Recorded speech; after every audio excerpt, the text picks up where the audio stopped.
I'm Pete Bailie, and I work for a small company called VOX Coaching, and our specialism is communications training for research staff in universities. My background is as a lecturer in the University of Bristol in the drama department there, but I've also been an actor, and I teach at the Old Vic Theatre School in Bristol, training actors to feel confident and comfortable on stage. But I also work in the area of business. I lecture at the IMD, which is a business school in Lausanne, and I teach in a number of business schools abroad.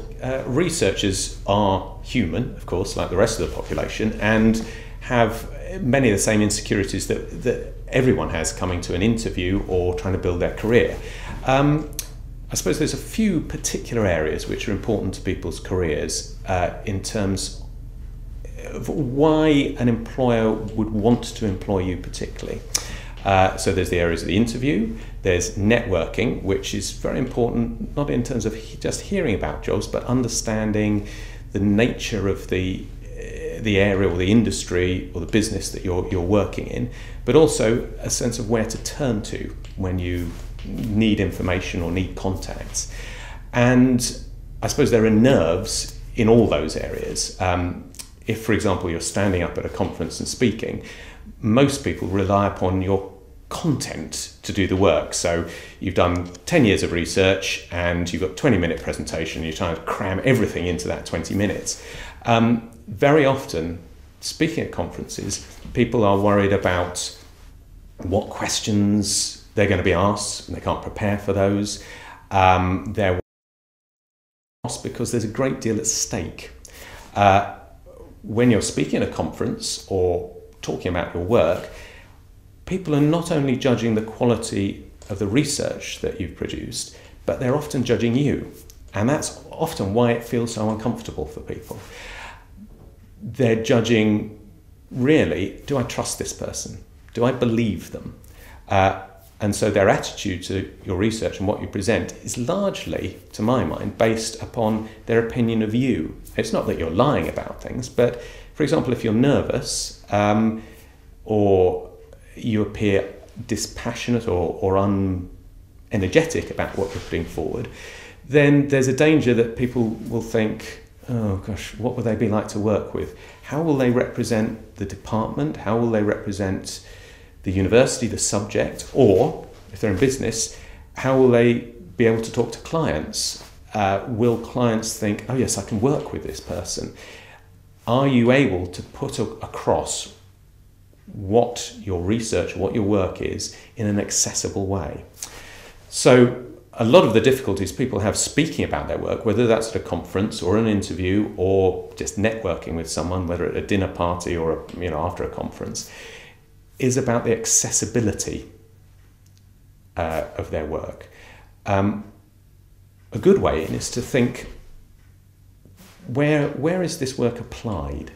Very often if you're working for 3 or 4 years on something, you're burrowing down to the detail of it, and the application may be, particularly in an area like mathematics or chemistry, may be quite a way off. But actually, if you can talk about where this might be applied, people get an idea of, oh yes, I can understand why that's used. And immediately you can make a contact with the other person. So that's kind of one of the oversights that people often have when they're presenting to others. Insecurities about their work are often, networking situations can feel very cheesy. You think, oh God, I can't make small talk with this person I've never met before in a kind of awkward networking situation. It all feels really artificial. And actually, I I want to feel natural because I know that's the best way to speak. But how can I get away from this cheesy feeling? Of course, everyone is in the same boat in those situations. And researchers can often, to my mind, also feel very isolated, not just because you're working away in the lab all hours of the day on your own, but also because you're working in a very specialised field which not necessarily many people know about, and you're often working very long term on something. And so that isolation, again, can separate you from the opportunities for networking or building contacts, but also all those opportunities for making collaborations, for getting to know industries, and just the chance to practice and rehearse that stuff. it's not, there's not any special technique to being able to network with people. At VOX Coaching, we have only one rule really, which is that the best communicators speak the truth as themselves. So the more you can be yourself in a situation, which is not as easy as it sounds, but the more relaxed and natural you can be, then other people will relax with you and they can trust you. So it's, even, when you give me a presentation or in a formal interview situation, rather than thinking, oh, so-and-so does it really well, I need to be like them, instead the knack is to think of, actually I will be at my most natural and compelling when I'm just speaking as myself, if you like. So most of the difficulties in these situations are just overcoming nerves. You find that people have all sorts of symptoms. They go red and blush, or their voice pitch of their voice rises, or kind of breathing moves up to the chest rather than being lower down. People tend to speak too fast, or they lose eye contact with other people, or all sorts of problems which are quite common. Most of them have one single root, which is nerves, and that root is often just caused by adrenaline. So just being aware of the ways in which you get nervous in these situations, whether that's networking or being in an interview or giving a presentation, and actually working to calm your nerves and manage your adrenaline, that's the simplest thing you can do to have a big effect on how well you come across to others. And as I say often, the judgment that others make about you is not necessarily just on your content, it's on the way that you can feel comfortable speaking about what you do. Increasingly, it seems to me that's what employers are looking for. At an interview, I'd say there's three things an employer's looking for. They're looking for, can this person do the job? Does this person want to do the job? And how will they work with the team? Now, I've sat on a number of interview panels in universities and elsewhere, and it seems to me that that final question, how will this person work with the team, is really one of the key, is often what the debate is about among the panel. Essentially, if you've reached the interview, but you can more or less do the job more or less well. Whether you want to do the job is up to you, but how well will you work with the team is crucial to how you'll be performing in role. Again, it's about how you're representing the organisation you're with, what clients or other people will think of you, what will you be like to work with. Now, this doesn't necessarily mean that, like some wildly extrovert actor, you've got to be hugely outgoing to be effective. As you probably know from your lecturers or teachers at school, the most effective communicators, not those who shout the loudest or the most kind of wild or Mediterranean in their presence, if you like. Some of the best communicators can be those who are really expert in their field but speak passionately about it, with their own style of passion.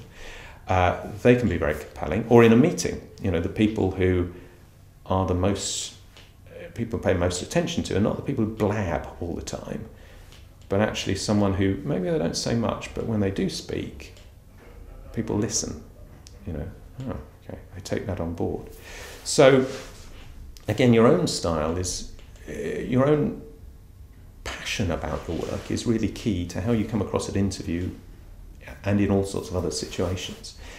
And being able to relax at an interview and talk as you would talk to your friends, in a professional manner, of course, is actually gives the panel the best chance to see who you are and to get a sense of how you will work with the rest of the team, how you'll fit in with the organisation, and just gives a sense of accessibility to you. One of the difficulties I think people have in terms of their work is feeling comfortable with their professional persona. When we go into work in the morning, we put on a set of clothes, and in universities as a researcher, that can often be very informal. Often you're working with the same group of people all the time, and with your colleagues in a research team, you might feel very comfortable. there's often quite a boundary or a barrier to then stepping outside that comfort zone and talking to either people from other universities, people from other organisations, or maybe speaking to people in industry where there's a very, very different culture. In business and industry and academia have very contrasting cultures. Often the timelines in universities are very long-term, and detail and accuracy is appreciated. Whereas, of course, as you probably know, in business, it's a question of, if it's not in by Thursday, there's no point in doing it. I don't want to hear why, but, how much will it cost? When can it be delivered? Those are the priorities. And it doesn't mean, of course, that you're not valued for the quality of what you do, but actually people don't necessarily need to know that. As a researcher, it's a bit like a maths exam. You need to show all your workings, and you need to be able to defend what you do. Whereas, of course, the priorities in industry and business are very, very different. So in terms of what's valued by interviewers and what's valued by business and industry and other organisations, again, though what's valued there is often very different to what academia values. And being able to adapt your professional persona to feel comfortable in these different situations is a key part of your transferable skills, if you like. Transferable simply means you can take it from one context to the other. It seems to me that as researchers, most people are relatively young. You might have 30, 40-year careers ahead of you. And in those careers, your transferable skills will be important in a huge range of contexts. Some of the skills you have as researchers are insights, precision, imagination, the ability to work independently, just the skills that you build up through doing research, which are not necessarily specific to the topic of your research. There's also interpersonal communication transferable skills, which is our specialism at VOX, but again, which develop through practice and just doing but which are vital because we're increasingly, in all sorts of contexts, required to talk about what we do. And I suppose it's those transferable skills which employers, whatever area, are increasingly valuing. And they're not, unfortunately, it's not an area where there's rules. It'd be great if, you could type up a list of things to do in an interview or things to do when networking with people, and, that would be it. Of course, everyone's style is different, and that's a virtue and a great strength of individuals. It'd be a pretty dull world if we were all the same. So your strength is your individuality. Sometimes in terms of our professional persona, we feel that people limit their individuality. They think, in order to be professional, I need to be quite dull and quite serious and dress very smartly. And that restricts our passion, spontaneity, interest, eccentricity, if you like, our personality to some extent. Not that you should become wildly eccentric, but just that individuality is one of the things that will make you interesting to an employer, and is one of that individual perspective and those individual sets of insights are some of those things that set you apart. And so there's no need to feel just because you're moving into the area of business that you need to be a clone in a suit. Actually, your particular skills are likely to be prized, and so your professional persona can include your imagination, your creativity, your personal perspectives and insights. They're not a weakness, actually, they're part of your strength. VOX Coaching, we've done a great deal of work with the University of Strathclyde, and particularly the education department there, who are specialists in researching careers, and particularly what prompts people to go into different career paths. Now, as you mentioned, academia is a kind of seductive and immediate and evident career path. I can see a path from a researcher to a lecturer to a reader to a professor, and that's mapped out. and it seems very clear. A career appears like a ladder. However, actually, the experience of people on the ground, often those career maps are much less clear. It's like being able to kind of take an overview of a kind of seeing a map from above, and being on the ground where it's very difficult to know how to get to somewhere. And that experience of kind of being on the ground, if you like, it means that actually one of the reasons that prompts people to go into careers is whether they can visualize themselves in that environment. So I was an actor. Obviously, at some point, I thought I kind of was in a dressing room and thought, yeah, actually, I can see myself being here. I feel comfortable around this environment. I feel comfortable with these people. And it's the same with researchers. Probably at some point you thought, oh yeah, I can saw other people who are researchers and think, okay, I'd be comfortable there. So one of the ways of thinking about your future career is just to think, what industries, what areas can I see myself being comfortable in? And particularly when considering entrepreneurship, setting up your own business, working for yourself, one of the key factors is that a life pattern that suits you. Obviously, there's a degree of insecurity about it necessarily, which as a former actor I'm pretty familiar with. I think some of the features that researchers commonly have, which suit them well to entrepreneurship, include curiosity.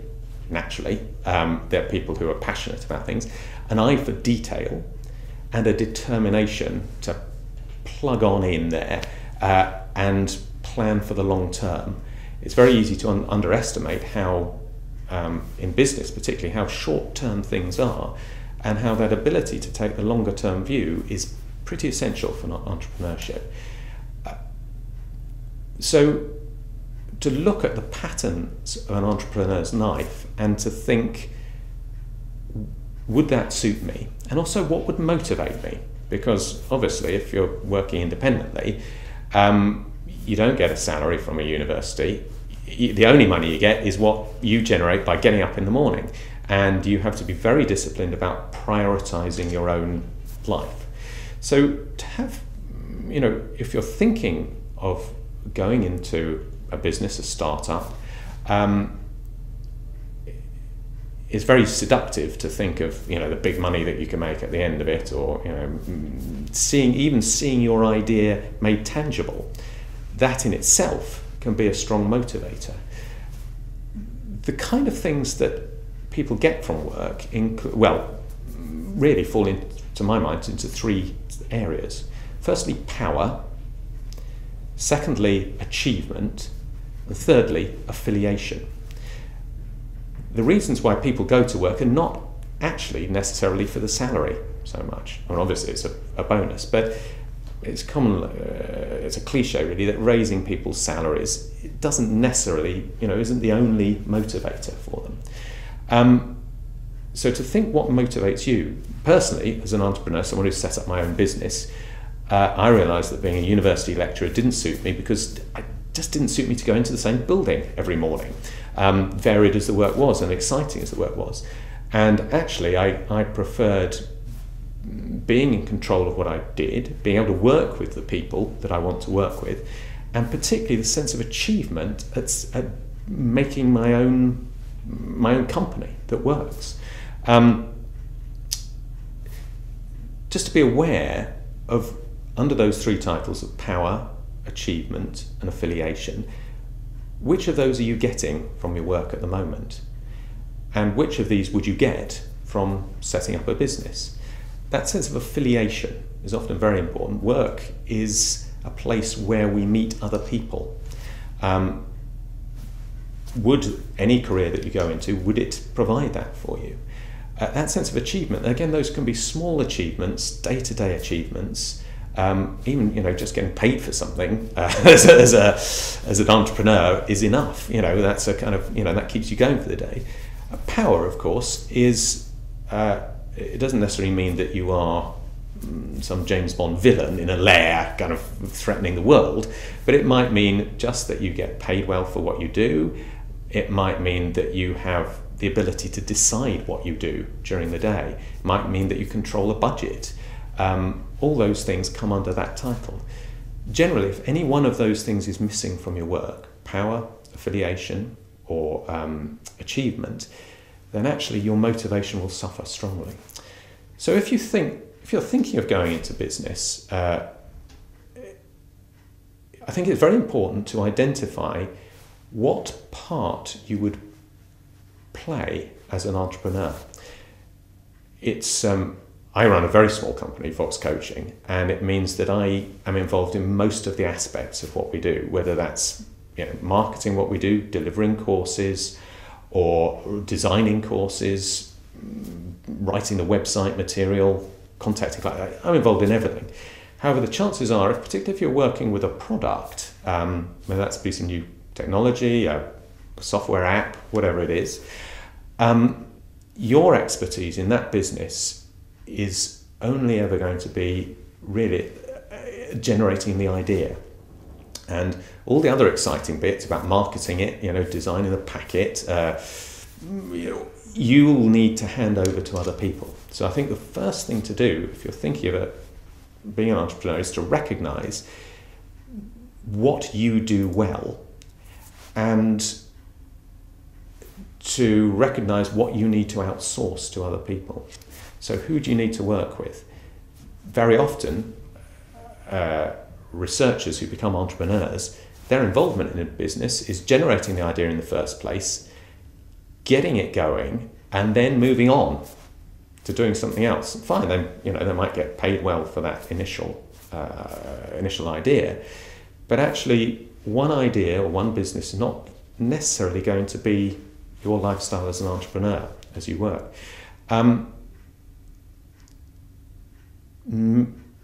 Chances are that you will have far too many ideas. If you were to kind of think, even during one day, the possible business opportunities that you see all around you are legion. And actually the difficult thing is identifying what is not just interesting to you, but what is interesting to the market.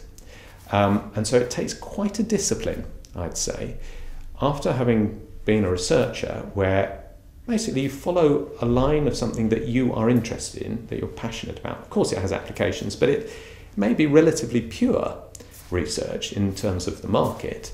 But to think, okay, fine, I find that idea fascinating, but actually no one's ever going to buy that.